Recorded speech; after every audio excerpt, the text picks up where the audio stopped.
नमस्ते। अभी हम विभोर Kumar Tiwari right for news channel के माध्यम से अभी हम हैं एक क्लासेज में। एक कोचिंग क्लासेज है नवानगर के अंदर, जो कि बक्सर के अंतर्गत आता है। और उस कोचिंग क्लासेज में हम आए हुए हैं यहाँ पे, और यहाँ पे थोड़ा सा बच्चों से भी बातें करेंगे, थोड़ा सा यहाँ के बिहार के शिक्षा व्यवस्था के बारे में भी थोड़ी सी बातें करेंगे, और थोड़ा सा जानेंगे बिहार के शिक्षा व्यवस्था में क्या कमियाँ हैं, किस तरह से बिहार के शिक्षा व्यवस्था में थोड़ा सा सुधार लाया जाए। कि बच्चे ही बता सकते हैं कि यहाँ पे क्या दिक्कतें आ रही हैं और क्या कठिनाइयाँ आ रही हैं, क्या परेशानियाँ हैं। थोड़ा सा बच्चों से एक बार मिलते हैं, और सारे बच्चे हैं यहाँ पे। ये the Ascent Classes Nawanagar Bihar के अंदर में है, और ये जो है इसमें बहुत सारे बच्चे पढ़ते हैं, 8th 9th 10th 11th and 12th।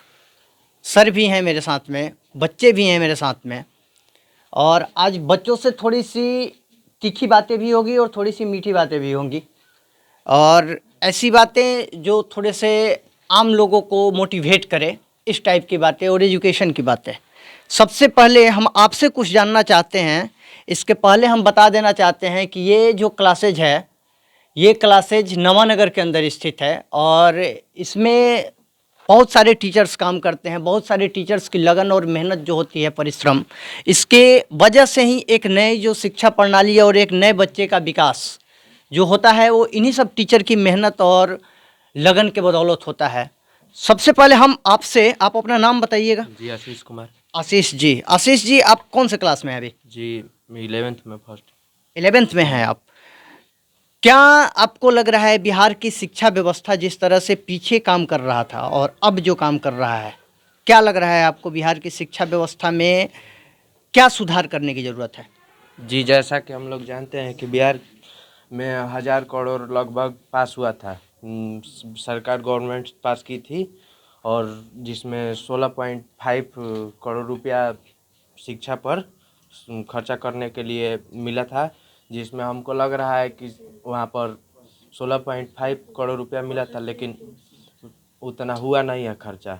जैसा कि हम लोग जानते हैं कि प्राइवेट स्कूल में नहीं, ये तो इस वर्ष का है, 2022-23 का 16.5% मिला है, जी लेकिन उसके पहले का परसेंटेज जो है वो कम है। जी और शिक्षा व्यवस्था पे तो खर्च हो ही रहे हैं ना, विद्यालय के मद में भी पैसे जा रहे हैं, मिड डे मील में भी पैसे जा रहे हैं, और टीचर्स की भी पेमेंट जा रही है, सैलरियाँ जा रही हैं। तो ऐसा नहीं है कि विद्यालय के प्रति खर्चा हो नहीं रहा है। मेरा क्वेश्चन ये है कि विद्यालय की शिक्षा व्यवस्था, सरकारी स्कूलों की जो शिक्षा व्यवस्था अभी के डेट में है या जो चल रहा है, उस शिक्षा व्यवस्था पे क्या सुधार लाने की ज़रूरत है? जैसा कि हम लोग जब जाते हैं स्कूल में तो देखते हैं कि सर लोग बैठकर अपने में मीटिंग करते रहते हैं, घर का बात, ये बात, वो बात।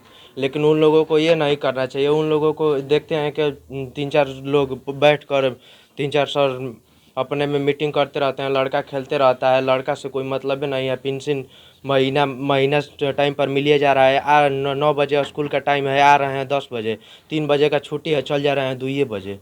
तो इसमें जो 2 घंटे का कटौती हो रहा है, को कम से कम उन लोगों को सोचना चाहिए कि सरकार अपने घर से नहीं, घर से दे रहा है। मतलब कि वो सरकार का पैसा नहीं है, वो जनते का पैसा है। जनते का टैक्स का पैसा है, वही वही सब पैसा है। जिससे कि उन लोगों की जेबें भर रही हैं और उन लोगों के परिवार का खर्च चल रहा है। जी ये आप ही लोगों और हम जैसे भाइयों के टैक्स के पैसे से ही हो जी रहा है।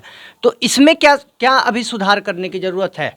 जैसा कि हम लोग जानते हैं कि अगर सरकार को जितना मिलता है कि इतना बच्चों पर खर्च करना चाहिए, उतना खर्च करें, और नहीं करना चाहिए। अब अगर आपको करने का मतलब कि साफ मेथी नहीं है, तो आप सरकार छोड़ दीजिए, इस्तीफा दीजिए। हाँ, अगर आप मैनेजमेंट सही तरीके से हैंडल नहीं कर पा रहे हैं, तो तो और भी बच्चे हैं मेरे से जिनसे हम थोड़ा सा बात करेंगे और थोड़ा सा जानेंगे इनके बारे में, और विद्यालय के बारे में, विद्यालय की शिक्षा व्यवस्था के बारे में, शिक्षा नीतियों के बारे में।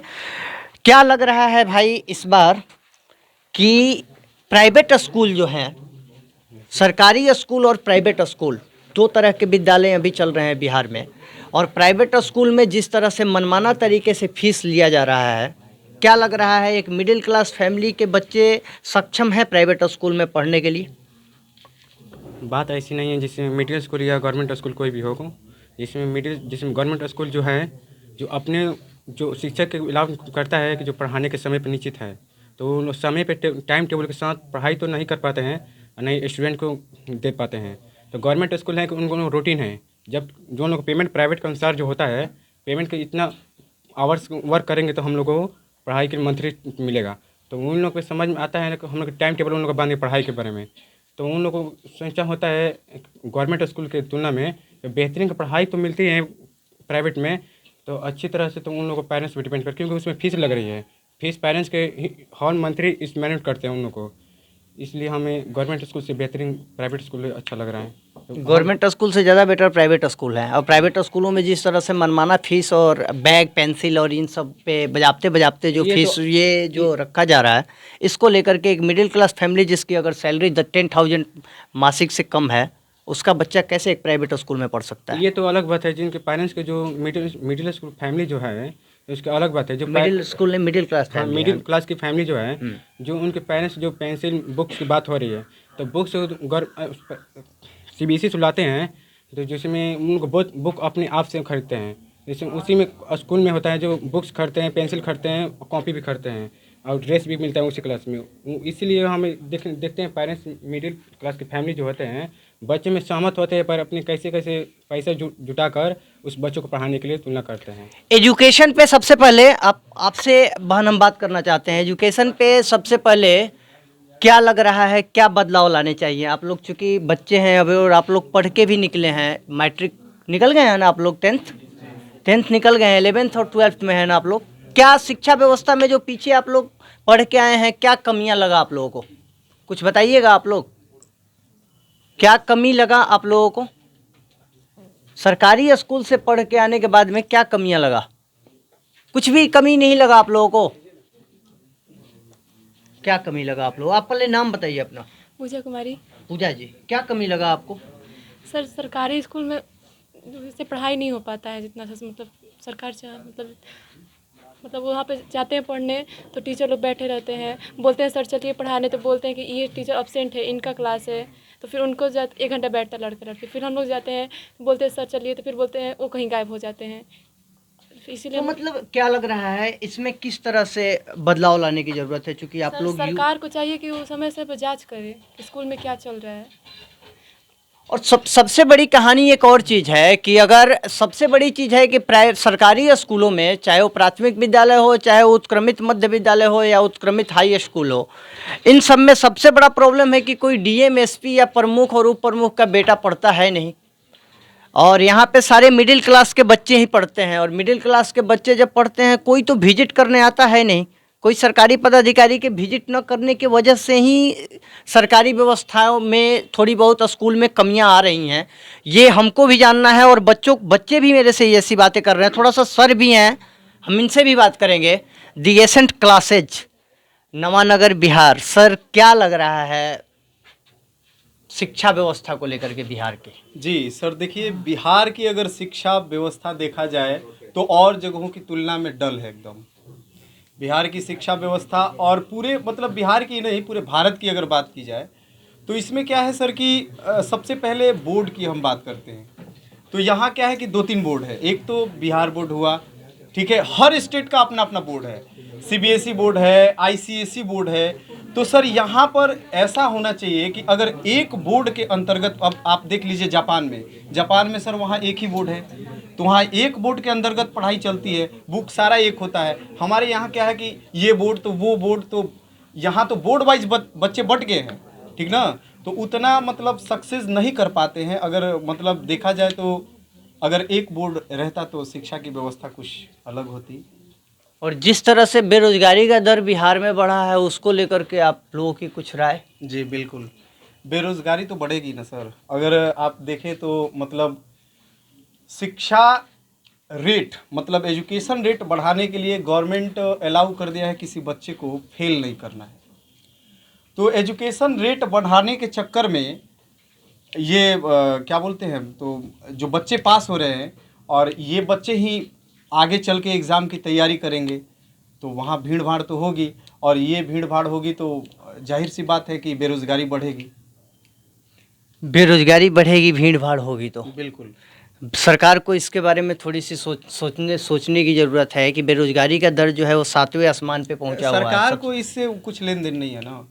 सरकार तो मतलब उसका तो वही है कि बस इनको शिक्षा ना मिले, ये शिक्षा से वंचित रहे कि हमारा काम चल सके। वो ये नहीं सोच रहे हैं, भारत देश को नहीं देख रहे हैं, वो बस वो अपना देख रहे हैं कि हमारा काम चले, बस बाकी सब बच्चे के प्रति कोई रिस्पॉन्सिबिलिटी सरकार की नहीं है, शिक्षा के प्रति ही कुछ रिस्पॉन्सिबिलिटी नहीं है। हमने ये कर दिया वो कर दिया, कुछ नहीं किया, ठीक ना, ऐसा कुछ नहीं है। बिहार के में खास करके शिक्षा व्यवस्था को किस तरह से मतलब मॉडिफाई किया जाए या किस तरह से उसको बदला जाए ताकि आने वाले समय में बच्चों में जो है वो विकास, जो इस टाइप में बच्चे हैं जिस तरह से चुप्पी साधे रहते हैं या जो बोलने के लिए अगर सारित नहीं होते हैं, आगे नहीं आते हैं, जैसे एसएस मंदिर का जितने भी विद्यालय हैं जहाँ से हम लोग, जहाँ के प्रोडक्ट हैं और जहाँ से हम लोग निकले हैं, उन विद्यालयों में क्या होता था कि बच्चों को सबसे पहले आगे किया जाता था, जो बोलने वाला होता था या जो न्यूज़पेपर पढ़ने वाला होता था। आज के डेट में 90% बच्चों को ये नहीं मालूम होगा कि आज का खबर क्या है और आज के कितने न्यूज़ डेवलप हुए हैं, ये किसी को नहीं मालूम होगा, क्योंकि इन लोगों को यूट्यूब, व्हाट्सअप, इंस्टाग्राम, फेसबुक इसके अलावा और कुछ नहीं मालूम है। ये भी यूट्यूब पे अगर जाते हैं, कुछ अच्छा सा वीडियो अगर सर्च करके देखें तो थोड़ा सा मॉडिफाई होंगे या मोटिवेटेड होंगे, लेकिन ऐसा तो कुछ दिख नहीं रहा है। क्या इसमें भी बदलाव लाने की ज़रूरत है? जी बिल्कुल, देखिए सर, हर मेरिट के साथ साथ डिमेरिट भी होता है। रही बात मोबाइल का, तो मोबाइल में भी मेरिट है और इसमें डिमेरिट भी है, लेकिन आज का यूथ जो है ऑनलाइन क्लास के चक्कर में घर पे तो बोल देता है कि ऑनलाइन क्लास लेना है, ऑनलाइन क्लास में, लेकिन ये सब ऐसा इलेक्ट्रॉनिक डिवाइस है ना कि अगर, और इसमें वैसे वैसे ऐप भी आ गए हैं कि अगर मतलब बच्चा पढ़ना चाहे तो वो तो अवेलेबल है, बट इसमें क्या हो जाता है कि अगर वो यूट्यूब खोलेगा तो यूट्यूब में क्या है कि पहले ही एक गाना आ जाएगा, तो सोचेगा कि पहले इसको हम देख लेते हैं, उसके बाद अपना पढ़ाई स्टार्ट करेंगे। इसमें क्या है कि मतलब हम इससे एग्री नहीं है। अच्छा, आप लोगों को पता है 23 तारीख को क्या हुआ था? 23 तारीख को क्या हुआ था, कुछ मालूम है? हाँ, क्या हुआ था? हाँ,